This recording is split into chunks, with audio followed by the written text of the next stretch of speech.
friends. Today we are going to be canning some squash, and I have a ton of it.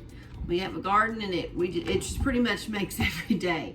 I've actually got a 5-gallon bucket here at my feet, but I have washed a bunch of squash, and I'm going to use my Carey canner.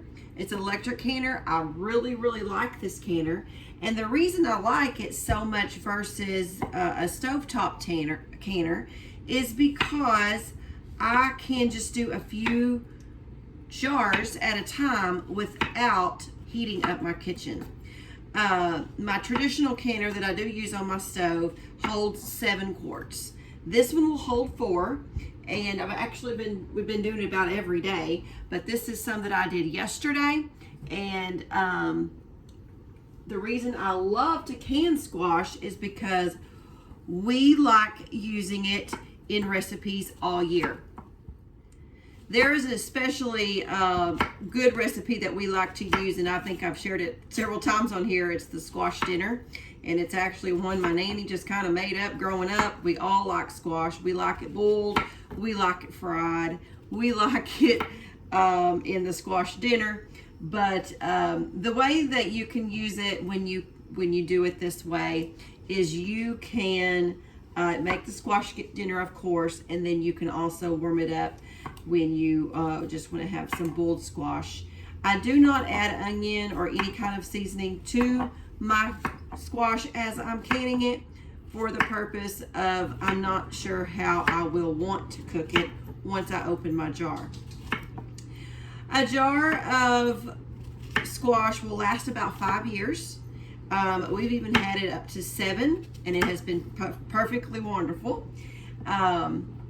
The traditional way they used to can squash all the time back in the day. I've got an old cookbook that tells about it. Now they don't really like doing it. They say, well, they change their rules about every year. So, but I figure, hey, we grew up doing it.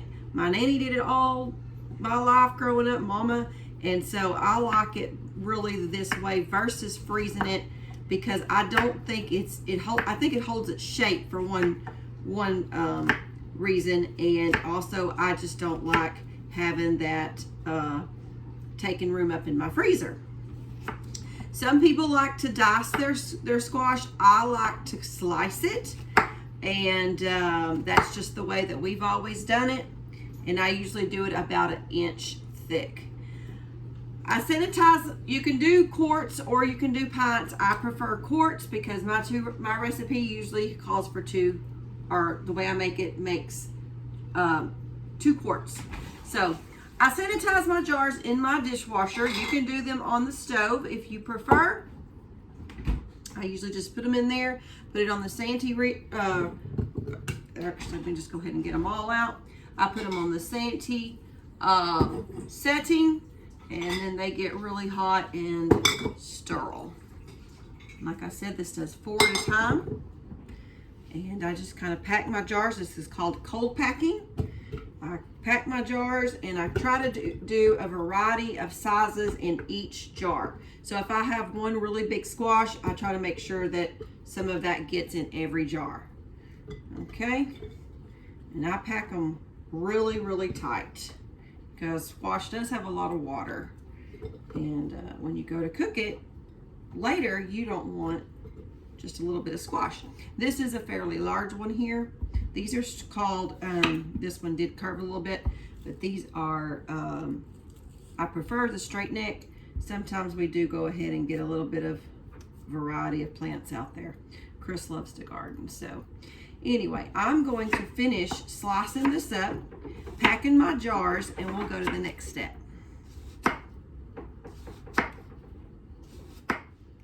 Okay, so I got all of my jars packed.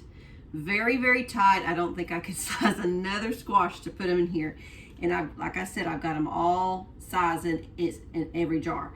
Okay, and then I filled it with boiling water, and I got all the bubbles out. And there's a tool that you can use for that, or just use whatever you have, okay? All right, so now we've got our canner here. I've already got it plugged in, and we're gonna go ahead and put our bands and lids on. Now you'll want to wipe your jars before you put your band on. And I always, this is 4 cups of water we're going to use later. It's also was boiling water, and I like to use dip that in that really hot water, clean my jar. Some people like to use vinegar. I've always just used boiling hot water. Okay, so I've cleaned those 4, and then we're going to use these. I'm using Wide Mouth today, and we are going to use 4 of these. Ball brand. You always want to use new lids. Never reuse your lids. You can reuse your band, which is your screw top, but never these. Now, they say nowadays that you do not have to boil these. And so I have quit doing that a while back, and I have found that it is fine. So I put my lids on there, and now we're going to put our bands on here, and you're just going to put them on finger tight. You don't have to crank them down, just finger tight. And then we're going to put this 4 cups of boiling water that I have. We're going to put that down in our canner.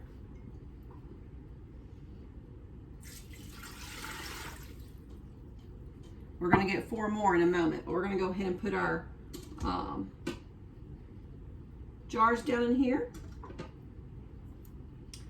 They do say that this is best to use with wide mouth jars instead of your smaller ones, your smaller mouth, but you can use quart or pint.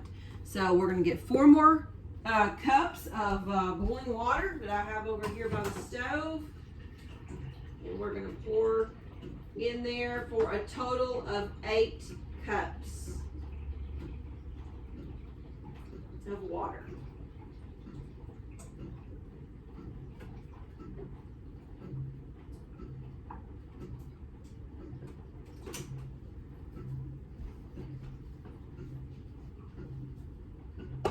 We're going to add that to it. I try to just do it down the center instead of on top of our bands. We're going to close our lid. I'm going to turn this where you can see. We're going to lock our lid like this. We're going to make sure that our valve is on exhaust.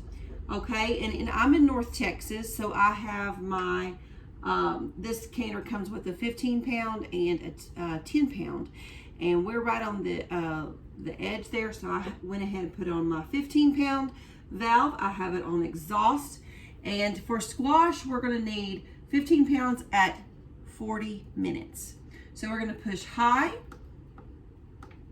Hang on, I had not had that plugged in, so let me go ahead and just start over. We're going to push high, and then we're going to put minutes, and we're going to do 40 minutes.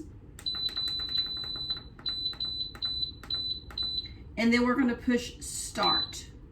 And it's going to chase around here on your display until it starts getting warm in here to the desired temperature that it wants to be. And steam is going to start coming out of here because we've got it on exhaust. And it's going to do this for 10 minutes. And so after it gets to the desired temperature, this is going to say E10. It's going to count down for 10 minutes until it gets to E0. When it does that, we're going to take our valve here, and we're going to put it, we're just going to turn it just a notch until it says airtight, and that's actually going to be able to help it build pressure. And then it will start counting down the 40 minutes that we just put in. So we will be back when this comes to E0. Okay, it's counted down from E10, and it's now E1. Once it hits E0, it's going to beep. We're going to change our valve over to airtight, and then it'll chase around a little bit more until it builds whatever pressure it wants, 15 pounds or whatever you've got set up there. And then your 40 minutes or whatever you're cooking, but for the squash today, it's going to be 40 minutes. It's going to start counting down. And once it counts down from the 40, like right now I'm fixing to go to the dentist. Once it does, you need to be here for this step when you turn the valve over, but once that, I've even gone to bed And I got up the next morning, opened it up, and it's done. So, okay, now we're to that. We're gonna move that over to the airtight, like we just did. And I can go to the dentist. I can go do whatever I want to. Like I said, it's gonna blink like that for a while. Then it's gonna start chasing once it gets to that 15 pounds of pressure, that valve that I've got on there. It'll start counting down, and then you just walk away. Okay, it's been a few hours. I went to the dentist, came back, and it's already released all of its pressure. There was no pressure when I checked this valve. So I'm gonna go ahead and open it. It will still be very hot. When I've just even let it sit all night, they're still warm that morning. And then always put your hot jars on a tea towel or some kind of little, don't put it straight on your cabinet if your jars are hot, because then you'll break. So I'm just gonna lift these out. They're still bubbling. See that? Oh, it's so pretty. So I'll let these sit here on the cabinet undisturbed for 24 hours, and then we'll check the seals, make sure it's sealed, which they always do usually, and we'll label it and date it, and we'll put it in our pantry. It'll be good for several years. And that's the way you make squash in your Carey electric canner. Hope you've learned something today. And if you have, give us a thumbs up. We'd appreciate it. We'll see y'all next time. Until then, keep looking to the east. Bye.